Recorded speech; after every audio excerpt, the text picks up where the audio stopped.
On today's show, two new candidates for the Hawks president of basketball operations job. One is a very big established name. The other one is a pretty big agent, to be honest with you. And we'll get into what it all means and more coming up.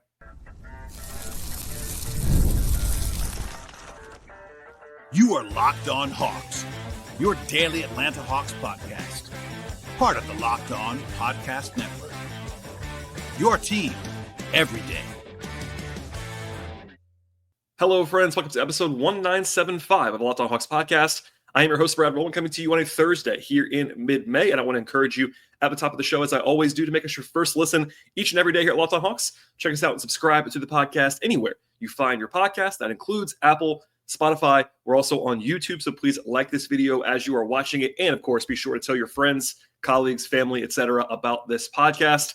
And we're back with a very rare Thursday morning edition. In fact, I'm recording this podcast at an obscene hour early in the morning before I go to my day job. So it's a rarity that I would do that. But some news broke on Wednesday evening after I recorded a podcast. So stop right here. If you missed the show yesterday, please listen to that episode as well. I was joined by Rich Stamen of Locked On NBA Big Board talking about some front court prospects in the 2025 draft. That's a fun episode. I like to have that be standing there on its own for a little bit longer in an ideal circumstance, but some big enough rumbling / news that I kind of had to get a new podcast up as soon as I possibly could. So here we are on a Thursday morning. It should be up by lunchtime for everybody on the East Coast.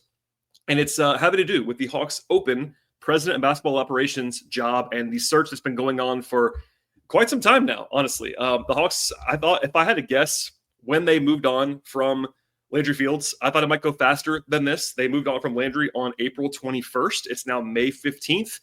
No hire yet, and I'm not even sure how close they are, but we'll see. But anyway, I'll say this. There's two kind of bigger names. One of them is a very big name that came up from reporting from Mark Stein on Thursday. And, of course, that prompts all kinds of questions that I'll hopefully answer over the course of this semi-condensed podcast. But unless you count Bob Myers, who I've heard the Hawks do have interest in, but does not necessarily want to come, that's been reported out there as well. The next biggest name, or at least a kind of person on that same level as Bob Myers, is a former NBA champion executive. Masai Ujiri is now very easily, other than Myers, the biggest name tied to the Hawks at this point. And that link, again, came out on Wednesday night from Mark Stein, who reported that the Hawks, quote, have interest in trying to hire Toronto's Masai Ujiri. If you are a regular listener, you will know that I often have keen interest in how things are being written and reported. It does actually matter if you kind of read between the lines about how things are framed, where it's coming from, all those things. That's why I'm knowing the language of have interest in trying to hire there from Mark Stein. He then went on to write in the same piece that it is, quote, not immediately clear what sort of shot Atlanta has at prizing Ujiri away, end quote. Let's stop there for a second. For one thing, I have heard some rumblings about Masai and the Hawks over the last, 4 or 5 days, perhaps, but they've come with a lot of mixed intel. Obviously, Mark Stein is very good at his job. He's better at being an insider than I am. So if he has it firmly enough to report this publicly, that matters. That's another step. There are kind of different classes of people, like insiders. Like there's some people that it's like your eyebrows kind of raise. Stein's on that level for sure, with Shams and Jake and a couple other people. So anyway, that's out there. And his reporting points to the Hawks' interest in Masai and uncertainty kind of on Masai's side as to whether they can do this. By the way, this is, I think, pretty obvious, but there is a hurdle here. Masai is under contract with the Toronto Raptors. Not a small thing. Now, it doesn't mean that they would stop him from leaving. Some franchises would, some might not, but he is under contract. Unlike a lot of these other guys, like Bob Myers is working for ESPN right now. That's different. Calvin Booth, Monty McNair, those guys are free agents. They were fired by their previous teams. Danny Ferry, all these things. The only person that's been a current front office head tied to the job is Masai. And this is a very different situation because you can't just assume that he's going to, even if he wanted to leave, he still might not be able to. So that's a big factor. You could technically have to trade for a guy like this. Anyway, probably wouldn't happen that way, but just worth noting. Also, I'm noting all of that because of the Hawks' interest reported by Stein. I've actually heard, the first time I heard buzz about this was that I heard Masai had interest in the Hawks side. Now, I didn't have that strong enough to report it publicly, which is why it hasn't been reported that way. There are different levels, and I won't go all the way into this, but if you're trying to be a responsible person who covers the league, you don't just report everything you hear because a lot of it's going to be wrong. There's the intel, there's behind the scenes stuff, and then there's like reportable information. My bar for reportable information is pretty high. that's why that happened. But anyway, I heard there was buzz from Masai's side of things, more so than the Hawks side at that point in time. Now, I'm not saying by any means that the Hawks don't have interest in Masai. They might, and I think they probably do based on this reporting from Mark Stein.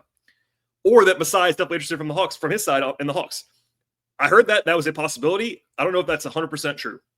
But the messaging is quite mixed behind the scenes, which is why I want to say that out loud. There's a lot of mixed, conflicting information and intel about this entire search, honestly. I have a feeling that people also would be wondering why. In fact, I know they were, because they were asking me about this last night. Why would Masai, who has a title on his resume in Toronto, a championship, and is a very big name in the space, why would he be angling or maybe wanting the Hawks job? And I'll just say that the idea of that is actually not crazy when you think about it just another step down. So, for one thing, Stein reported that Ujiri is, quote, believed to be, end quote, entering the final season of his contract in Toronto. Front office deals are cloak and dagger a lot of the time. Player salaries, player contracts, they're all very public information. I can find them easily. Coaches, less so. Executives, even less so. So there's always a little bit of mystery here if you're not like reporting on this every day. But I believe, Mark, that this is his last season of his contract. That's a big, big factor here. An executive can certainly operate on an expiring contract, but I can tell you from talking to executives and coaches over the years, no one wants to be on an expiring contract. You want an extension because you want the security, all that stuff. So that's a very big piece here. So that's the first angle. The second angle is that Toronto has kind of been a mess for a while, to be honestly about that. And Masai is part of that. That's unavoidable in this conversation. If the Hawks hire Masai, maybe I'll do an even deeper dive into his history with Toronto. But I'll just say this. Masai is still very well respected, a big name, a lot of juice. I'll come back to that in a second. But the Raptors have only made the playoffs once in the last 5 years. They've also won 30 games or fewer in 3 of the last 5 seasons. They've been pretty bad for a half decade now. They had one good year. They won 48 games. But other than that, it's been pretty rough. Also, they've made some moves in that stretch in a half decade that were like genuinely baffling to people like me who cover the league on the whole. They held on to some guys too long. They kind of didn't get maximum or really much value at all from guys like Anunoby, who just left for agency, Van Vliet. Kind of a weird situation. They overpaid for Jakob Poeltl, all these things that I can get into in depth if we want to. And people are kind of wondering, what are they doing in Toronto? And Masai, again, is well respected. They also have a guy, their number 2 executive named Bobby Webster, who's also very, very respected. So no one thinks that they're like buffoons now, but it's just interesting to see that like they have not done a fantastic job, if nothing else, over the last 5 years. So people don't think that he's bad by any means, but it's more like wondering what's going on and whether he's going to be in Toronto long term. Because look, if you just started Masai's clock 5 years ago and didn't include the title and the building before that, he might be in some like hot seat trouble. Because if you just go on that, like his tenure the last 5 years has been probably worse than Landry Field's tenure was in Atlanta over 2 years. Obviously, Masai is a lot more entrenched, a lot more, veteran, senior, and has a lot more on his resume than Landry. So different situation. And there's obviously a long leash when you have won a championship in your town that you built the team. He built that team. It wasn't like Calvin Booth, who also won a title in Denver, but with Tim Conley's players for the most part. Masai constructed that Toronto team that won the championship. You cannot take that away from him at all. But it's just interesting to kind of note the conflicting things there with his recent resume. So I want to say that out loud. But you also have to note this. Masai is a big name and a very respected figure in the industry with a lot of juice, a lot of sway. And that checks the boxes that Tony Ressler, I think, is looking for. I don't know if Ressler and Masai are going to be a pairing. We don't know that yet. I don't know if they're going to get along, interviews, any of that stuff. We're not there yet, to my knowledge. But if you zoom out, it is not surprising at all that the Hawks would have interest in Masai Ujiri if they do. He built a title-winning team in Toronto. And yeah, it was like heavily based on Kawhi being there for a year and being awesome. But he traded for Kawhi. And that was a risky endeavor with no security long beyond that. And it had to work, and it worked. So hat tip to you, Masai. Also, he went and got Marc Gasol to build that team out. That was a not just Kawhi situation. Obviously, he's the biggest reason why they won the championship that year. But that was a well-built team, and they won it, and you can't take that away from him. Flags fly forever, basically. He was also at the helm beyond that, before that, for he found Fred VanVleet from basically nowhere. Obviously, he was a famous college player, but him becoming a very, very good player in the NBA was, not exactly expected, and Masai went and found him. He drafted Pascal Siakam in the bottom 5 of the first round. That guy became a multi-time All-Star. Great pick. He drafted OG Anunoby at 23. Great pick. He went and got Marc Gasol, as I said before, on that title team. Lots of good things on his resume for sure. Drafted Scotty Barnes. Scotty Barnes is more of a mixed case, but certainly a good player, good draft pick there at 4, all those things. He did a lot of things well in Toronto and has done that for a long time. And by the way, if you didn't know this, if you're a younger listener perhaps, he first earned his reputation as the GM in Denver. He built a very, very good team with the Nuggets before leaving for Toronto. So he's been doing this for a long time. In fact, he got the job in Denver in 2010. It's 15 years basically of him being a high-level executive and doing a good job overall. And also he's way younger than you think for someone who's been doing that long. 54 years old is not crazy old for someone who's been doing this for 15 years. So anyway, all in all, I don't know how close this is right now or how realistic it is to happen, but I can tell you that it does, wrapping this up, make logical sense on both sides. If you're Masai, you might need a sort of escape hatch. If you're on a 1-year deal now in Toronto, it hasn't gone that well recently, you might want to have a fresh start with a new organization and a new contract, and I'm sure he'd be paid very handsomely in Atlanta if he were to get that job. That might be appealing to him in some respects. Might be, anyway. If you're the Hawks, you have a chance to potentially tab a big-name guy with real credentials, real experience. He's young enough to kind of be here for a long time, big splash, and also has relationships. Like if you want to go big game hunting this summer with players, having Masai Ujiri on your team is not a bad way to do that. He's a respected executive. So interesting. We'll see how close this is if it ever gets there. And again, one more reminder, he is under contract in Toronto, so you can't just call him whatever you want to. There's permission structures. This is complicated, but it came out, and that's very, very interesting to discuss. All right, in a second, we'll get into the other name that Stein reported on Wednesday evening, plus kind of the full tenor of the search as it is right now after 4 weeks or so in just a moment. Today's show is brought to you by Wayfair. The days are getting longer, the weather warming up, and people are spending more time outside. That means it's the perfect time to refresh your outdoor space with Wayfair. Whether you're working with a big backyard or a small balcony, perhaps, Wayfair has everything you need to make it feel more like you and yourself. Wayfair's massive selection of outdoor essentials makes it easy to transform any space into your ideal summer setup, and they have comfy conversation sets to sleek dining tables and outdoor decor. They have everything you're looking for. They have it all, and it's in the prices that fit your budget as well. I love the mixes of style that Wayfair offers. For example, actually grab a new patio set or some string lights from Wayfair to help you extend your outdoor space. They make it super easy to find pieces that actually match your vibe without spending your fortunes on these items. And delivery is also free without any of the hassle, even for the big stuff. Whether you're entertaining guests or just relaxing solo with your family, shop Wayfair to help you unwind and shop a huge selection of outdoor furniture online this summer. Get outside with Wayfair. Head to wayfair.com right now. That's Wayfair. That's wayfair.com. Wayfair, every style, every home. All right, so Masai was the big buzzy name, but Stein also reported another name to consider in the mainstream kind of for the first time, and that is Alex Saratsis. Saratsis is an agent with Octagon, a big agency. And most famously, he's one of the agents for Giannis Antetokounmpo, who's the biggest domino in the league right now, considering he might be asking for a trade. He hasn't done that yet as I'm recording this podcast, but certainly people are speculating as if he might do that, for example. There was another report, I think it was from Grant Absith over at RG.com that mentioned Saratsis as well. And both he and Austin Brown have been floating around in the ether for at least a week now, I would say.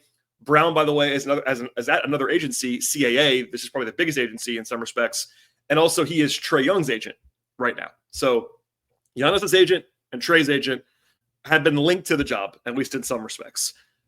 Going back to something I mentioned earlier in this podcast about mixed intel with regard to the search, one might argue, and I think I would, that one of the reasons why a franchise might hire a search firm, because it's like, why do you need a search firm? It's kind of a weird thing that happens in basketball, even in football circles. It always happens this way. But the Hawks hired Sportsology to run the search. And one of the reasons I might do that is to muddy the waters a little bit in a good way, like kind of be cloak and dagger. If nothing else, they've done a really good job with that. Like no one seems to know what's happening exactly with this search. There are obviously leaks happening. We've gotten some names out there from, again, Calvin Booth, Monte McNair, now Saratsis, Masai Ujiri, etc. But people are not dialed in. Like no one I have talked to is like super confident about what's happening with the Hawks, which again I think is a credit. It's frustrating to me, but credit to Sportsology for kind of doing their job behind the scenes. But anyway, back to Saratsis. Obviously, he is a big name anyway, but not like most people that are not sickos don't know a ton of agent names. So we thought like client list, unless they like rep your favorite player or whatever. But Saratsis is a big name, and obviously it's even bigger because of the Giannis factor and the fact that he's right in the news right now. As soon as this came out, everyone kept asking me, as you might imagine, the same question about whether this could mean the Hawks could hire Saratsis and then trade for Giannis. Sure. I would say if you're a 20 wrestler, if you just decide my number one priority is getting Giannis, which I'm not saying if that's happening, by the way, just to be very clear. Maybe the best way to increase your odds anyway would be to hire Giannis's agent. Insert laughter here, basically. But it's true in some respects. Also, that would not ensure anything at all. You could certainly hire Giannis's agent and then not be able to trade for Giannis. That's worth keeping in mind. Also, he's not a free agent. If he was a free agent and you could do like an actual like package deal kind of thing, that would be different. But that's not the situation we're finding ourselves in right now. I have discussed the overall kind of buzz that the Hawks might be considering prominent agents. And by the way, they are considering agents. That's not even like buzz. They are considering hiring an agent. That is very, very much out there at this point in time. And that's been out there for the last couple of weeks, I would say. I am not against hiring an agent at all. I'm not also like someone who says you have to do that by any means. There have been mixed results in hiring agents, but I would say, as I said at least once before, it is probably a little bit more appealing to the Hawks in a vacuum than it would be for a lot of teams, a lot of franchises, because of several things. Number one, you have Ansi Salah already in place as your general manager. Number one guy right now, going to be number two guy probably. Ansi is very respected as a strategist, team builder, all those things, and has I know he's young, but has a lot of experience in front offices, knows how to run a team, be around a team, like at a high level, team building aspects. You have that guy strongly in place that you really like and that everybody seems to like. That's number one. Also, Atlanta, while it's not known as a big market team in the NBA because they're not historically a free agent destination, Atlanta is a big market. It's a top 7 or 8 market in the country. A lot of players like to live in Atlanta in all sports. So that is not a small appeal. And if you bring in an agent who's by proxy, by just natural, the way that they do their job, a relationship person, you hire an agent to do that, pair them up with a strategist like Ansi, and obviously it does kind of make more sense here when you have market appeal agent to be the relationship person, glad-hander, negotiator, all that stuff, and then you bring in Ansi to kind of be the team builder. That makes a lot of sense in a vacuum. I know Austin Brown's name has been out there again, some before, but I will say, just for the record, I've had cold water poured on that scenario to me behind the scenes. Now, it could just be spin. That's definitely possible. I could be getting lied to. That's always going to happen. But I think I said this before. I can't remember if I did or not. Agents probably don't want their names out there as much as like former executives do. If you're Calvin Booth, for example, or Monty McNair, for example, you want your name out there because you want to be in the mix for jobs. You're unemployed right now. If you're an agent, unless you really want the job or might get the job, you probably don't want your name floated too much. So we'll see how that goes. Obviously, the Austin Brown thing and Trey is really interesting. If you hire Trey's agent, everyone's going to assume Trey gets a new contract and all that stuff. So that's a different discussion for a different day. But you have now, again, 2 pretty big-name agents with big-name clients tied to the job, and we will see. Obviously, storylines will abound if they hire either one of those guys, but we'll hold off in a minute. Last thing before we go and got here on a shorter podcast that, again, I'm recording at a sick hour on Thursday morning. I don't know how quickly this is going to go still. Like I said before, it's been 4 weeks. It does seem like it might kind of get into the home stretch at this point in time. Like I had someone tell me the other day that they're within a week, and that was like 3 or 4 days ago. I don't know if that's true. We'll find out. They clearly did not believe that they had to get this done before the Combine because the Combine has been going for 4 days now. And just for the record, I'll get into probably a little bit later in the week, maybe even the next week. People asking me about like how they're operating at the Combine.